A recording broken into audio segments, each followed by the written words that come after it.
वक्रतुंड महाकाय शूरकोटि संप्रभा निर्विघ्नं कुरु मे देव सर्वकार्येषु सर्वदा ओम गणाधिपतये नमो नमः। परम पूज्य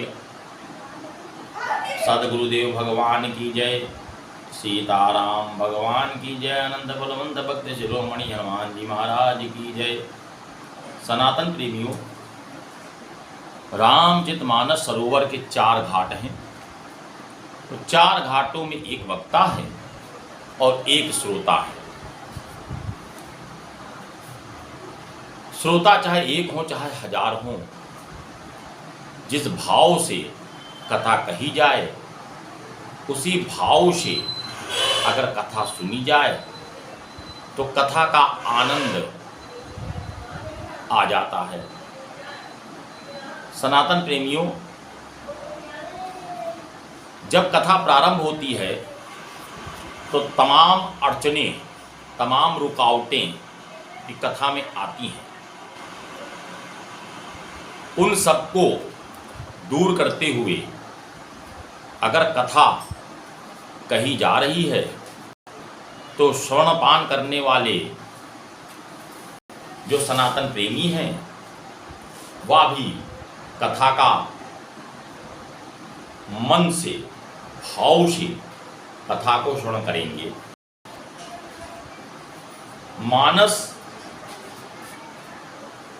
में जितनी भी छंद हैं, चौपाई हैं, दोहा हैं, सोपान हैं, ये सभी अभिमंत्रित हैं। रामचरितमानस एक ऐसा ग्रंथ बाबा तुलसी जी ने लिखा है जो समस्त बुराइयों का अंत करता है। जितनी कठिनाइयां मानव जीवन में हैं और रामचरितमानस के श्रवण करने मात्र से ही कठिनाइयों और समस्याओं का समाधान निश्चित होता है। रामचरितमानस के उत्तरकांड में जितने भी प्रश्न सनातन प्रेमियों आपके मन में हैं, कोई ऐसा प्रश्न रामचरितमानस के उत्तरकांड में नहीं है जिसका उत्तर प्राप्त ना हो। 1631 सदी में अयोध्या में जन्मोत्सव भगवान राम का मनाया जा रहा था। त्रेता युग में जितने भी ग्रह थे, जितने नक्षत्र उस समय त्रेता युग में थे, जो नक्षत्र थे, ग्रह थे, तिथि थी, या जितने भी योग त्रेता युग में थे, वह सभी योग अयोध्या में 1631 में उपस्थित थे। समय को अनुकूल जान करके चैत मास की रामनवमी दिन मंगलवार को बाबा तुलसी ने रामचरितमानस ग्रंथ की रचना की, लिखा। तो ये भी बात समझने योग्य है कि बाबा तुलसी ने रामचरितमानस नहीं लिखी। शिव बाबा ने बाबा तुलसी के हाथों यह मानस लिखाई है। काशी के 80 घाट में प्रथम महिमा बाबा तुलसीदास जी द्वारा गाई गई। बाबा तुलसीदास जी ने शरणागत भाव की जितनी बातें हैं मानस में, वो बाबा तुलसी जी ने कही है। हम जिस भाव के हैं उसी भाव की कथा, उसी भाव के विचार हम प्रस्तुत करेंगे। बाबा तुलसी शरणागत भाव के थे। इस शरणागत भाव की जितनी बातें हैं रामचरितमानस में बाबा तुलसी ने वर्णित की हैं। बाबा तुलसी ने महिमा गाते हुए कहा है, राम कथा कलिका मद गाई सुना सुजन सजीवनी मोरी सुहाई। राम कथा कलिका मद गाई, सुजन सजीवनी मोरी सुहाई। बुध विश्राम सकल जन रंजन, राम कथा कलि कलशो विभंजन। बुध विश्राम सकल जन रंजन, राम कथा कलि कलशो विभंजन। बाबा तुलसीदास जी महाराज ने महिमा का गुणगान करते हुए कहा है कि कलयुग में राम की कथा कामधेनु के समान है।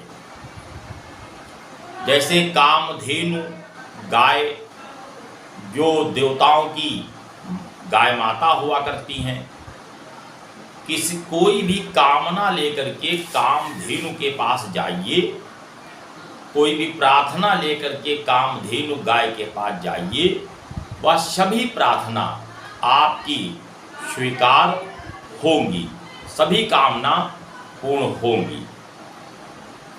बाबा तुलसी कहते हैं कि राम कथा संपूर्ण कलेशों का, विकारों का, विषयों का समाप्त करने वाली है। राम कथा एक ऐसा प्रभु के चरित्रों का वर्णन है जिसको गाने से, जिसको पढ़ने से समस्त संघर्ष मानव जीवन में समाप्त हो जाते हैं। यह कथा मानव कल्याण के लिए बाबा तुलसीदास जी से बाबा शिव ने लिखवाई है।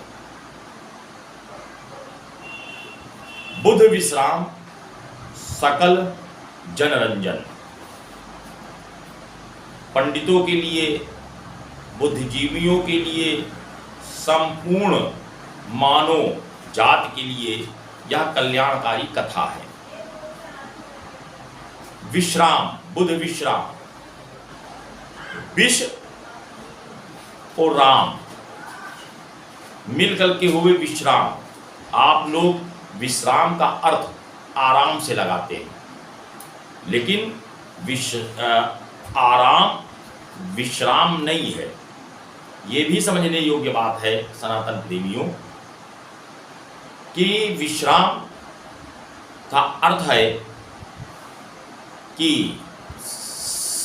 समुद्र में जब मंथन हुआ था, समुद्र मंथन, तो देवताओं से असुरों में एक संधि हुई थी कि प्रथम जो भी वस्तु निकलेगी वह देवताओं को दी जाएगी। इस संधि के चलते समुद्र मंथन में पहला जो मंथन निकला वह विष निकला। असुरों ने देवताओं को दे दिया कि भैया मामला हमसे संधि हुई थी, अब ये तुम ही संभालो। देवताओं ने विष लेकर के शिव बाबा के पास गए, लेकिन यहाँ देखिए देवता कितने चतुर और कितने होशियार। बाबा शिव से देवताओं ने कहा कि बाबा समुद्र मंथन में ये पहली वस्तु निकली है। ये नहीं बताया कि विष निकली है, बताया कि पहली वस्तु निकली है जो मैं आपको भेंट करने आया हूँ। क्योंकि पहला अधिकार आपका है, क्योंकि आप देवताओं के मुखिया हैं। बाबा शिव मुस्कुराए कि मतलब विष निकला, जहर निकला।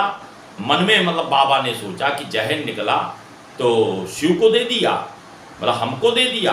अगर और कुछ निकलता तो ले जाते, तब बाबा की याद ना आती। बाबा ने उस विष को जब पिया तो राम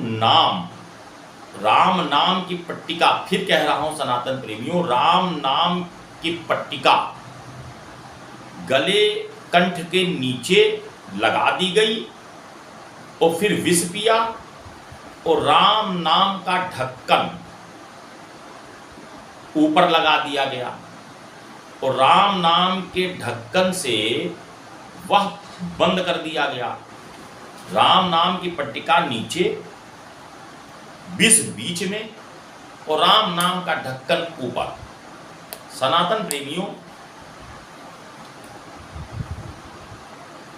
ऊपर नीचे राम और बीच में विष, मतलब बीच में विष और ऊपर राम और नीचे राम, हो गया विश्राम।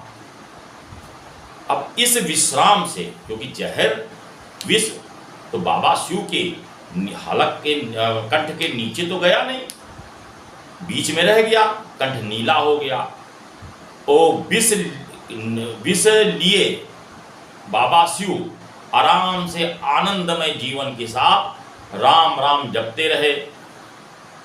प्रथम भाग